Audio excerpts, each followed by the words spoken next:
Some people fail because they move too slowly. Others fail because they move too fast. This story is about the second kind. Imagine having talent that scares people, ideas that arrive faster than you can write them down, hands that want to build everything at once. The world calls that gift potential. But potential without focus becomes a prison. This is the story of Leon Adler, a man who ran faster than his direction. He chased success with speed, yet success kept slipping through his fingers.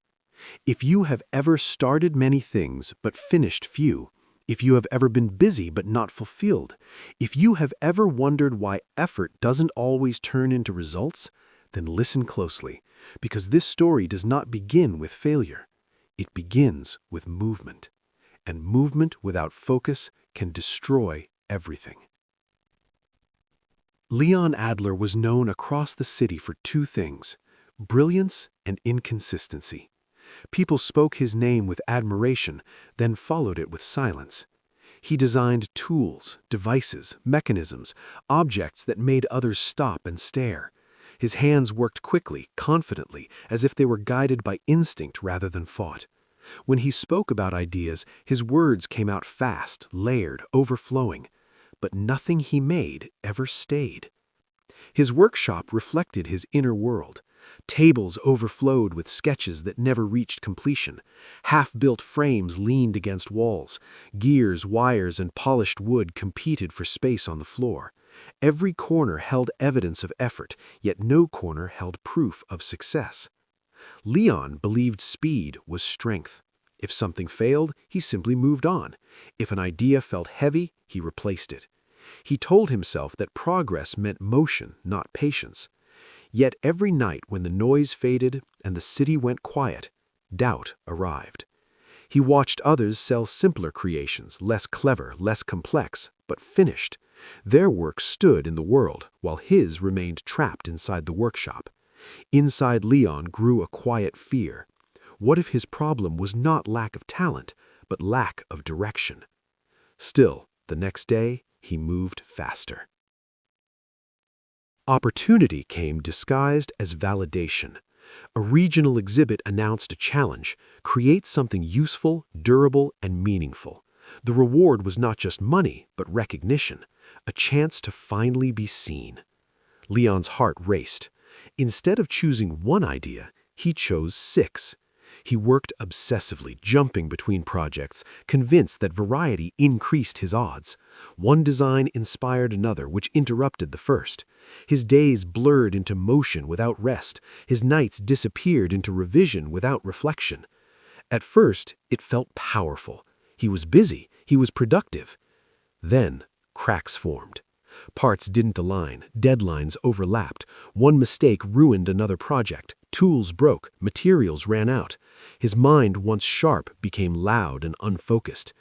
The closer the exhibition came, the further he felt from success. On the final night before submission, Leon stood alone in his workshop, surrounded by effort that led nowhere. For the first time, speed did not feel like freedom. It felt like chaos. Exhaustion forced stillness. Leon sat on the floor, back against the wall, surrounded by abandoned versions of himself. In the silence, something uncomfortable surfaced: truth. He noticed one forgotten design resting under a cloth, simple, almost unimpressive. He had dismissed it weeks ago because it lacked excitement. Now it looked different. It wasn't loud, it wasn't fast, but it was complete, at least in spirit. Choosing it meant letting go of everything else. No backup plans, no scattered effort. One path. That choice scared him more than failure. Leon understood then speed protected him from commitment. If he never focused, he never had to fully risk himself. With shaking hands, he cleared the workspace. Everything else was pushed aside. One idea remained. Focus felt unnatural at first. Leon wanted to rush. His instinct screamed to multitask, to improve everything at once. Instead, he slowed himself deliberately. Each decision mattered. Each mistake required patience, not avoidance.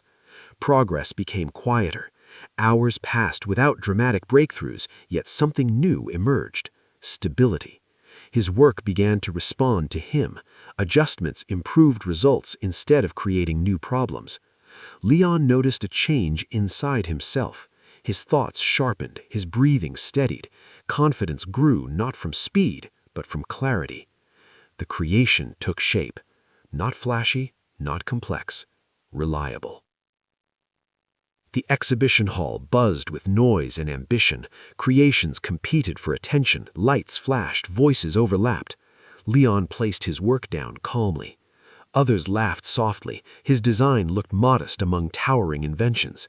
Then came testing. One by one, impressive creations failed under pressure. Some broke, some overheated. Others looked perfect but collapsed when used. When Leon's turn arrived, silence spread. His creation endured.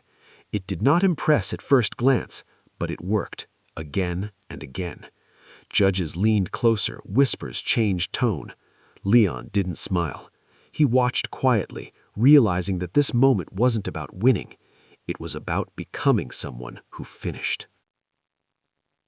Leon received recognition, but not in the way he imagined. People didn't praise his intelligence, they praised his discipline. They asked how long it took. He answered honestly, "It took longer than I wanted, and exactly as long as it needed." Offers followed, partnerships, stability. But the greatest reward waited back in his workshop. For the first time, the space felt peaceful. Not empty, intentional. Leon no longer chased every idea. He listened, he learned that speed creates motion, but focus creates direction. That discipline does not limit creativity, it protects it. He still worked hard, still dreamed big, but now each creation began with a decision, not a rush. And in that choice, success finally stayed. Speed can start the journey, but focus turns speed into success. If this story sounded like your life, then maybe this is your moment to stop running and choose your direction. Because the world does not reward motion, it rewards mastery.